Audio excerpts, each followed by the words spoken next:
Assalamualaikum warahmatullahi wabarakatuh. Izin memperkenalkan diri. Nama saya Wafa Amrul Jamil dengan NPM 2075562, jurusan Ekonomi dan Bisnis, program studi Akuntansi Perpajakan kelas 5B, mata kuliah Perpajakan Internasional dengan dosen pengampu Bapak Eksa.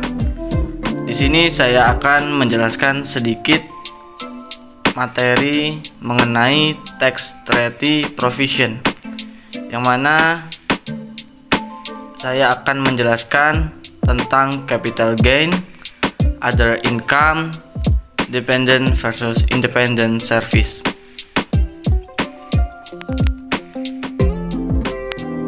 Di slide pertama yaitu tax treaty provision atau ketentuan perjanjian perpajakan.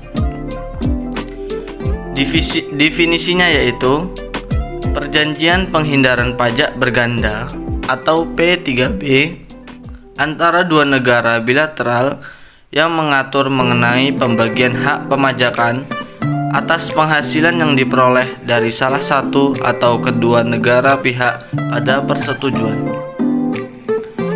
Model yaitu terdapat OECD model dan UN model. Tujuannya adalah untuk menghindari adanya pemajakan berganda. Slide selanjutnya yaitu terdapat 5 tujuan perjanjian penghindaran pajak berganda.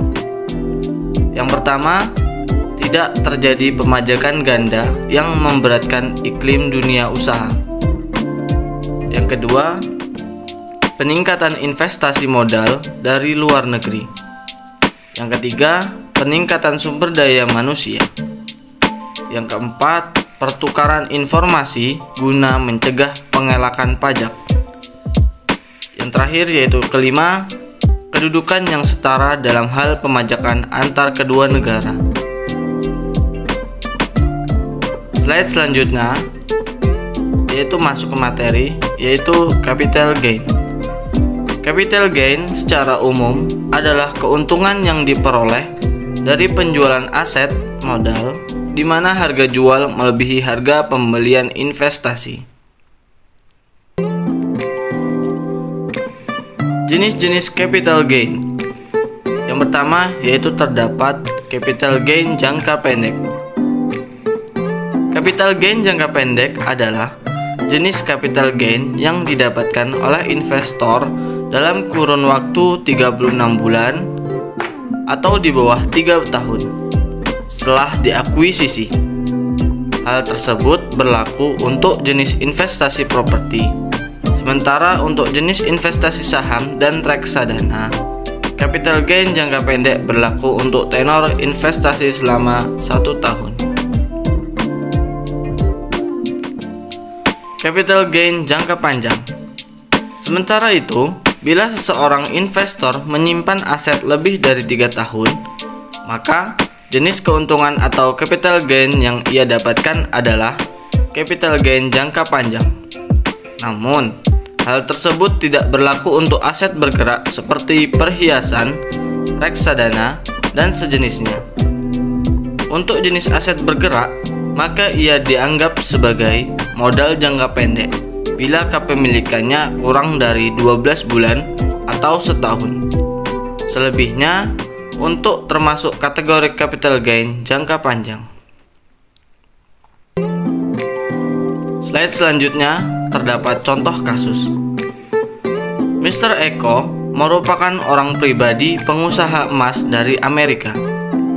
Ia menjual emas produknya di Indonesia dengan memperoleh capital gain sebesar 7.500.000.000 per tahunnya. Dari transaksi ini, Mr. Eko dikenakan pajak atas penjualan sebesar 20% di Indonesia. Maka, Mr. Eko wajib membayar pajaknya di Indonesia sebesar 1.500.000.000. Materi selanjutnya yaitu mengenai other income. Other income atau penghasilan lain adalah Pengaturan penghasilan yang tidak dapat digolongkan dalam P3B.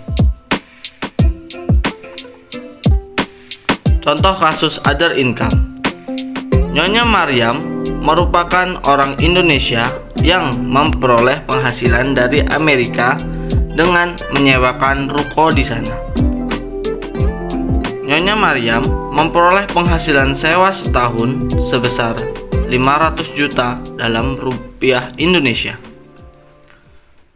Berdasarkan kasus ini, maka Nyonya Maryam dikenakan pajak di negara domisili yaitu Indonesia, di mana di Indonesia berlaku pasal 26 yaitu dengan tarif 20%. Maka atas penghasilan yang diperoleh di Amerika sebesar 500 juta dikenakan pajak sebesar 100 juta. Slide selanjutnya yaitu dependent versus independent service.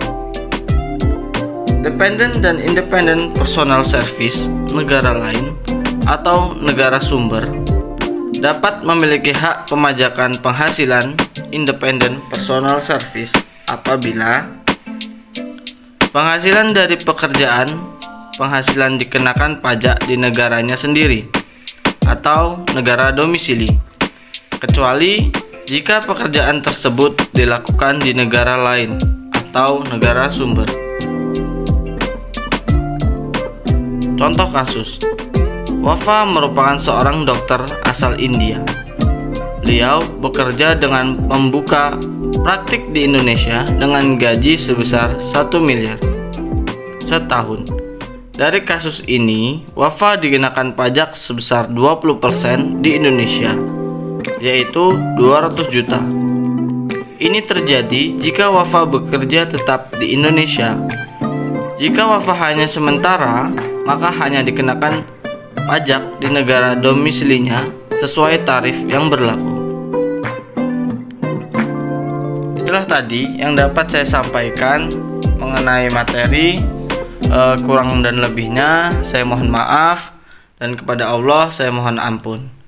Wabillahi taufiq wal hidayah. Wassalamualaikum warahmatullahi wabarakatuh.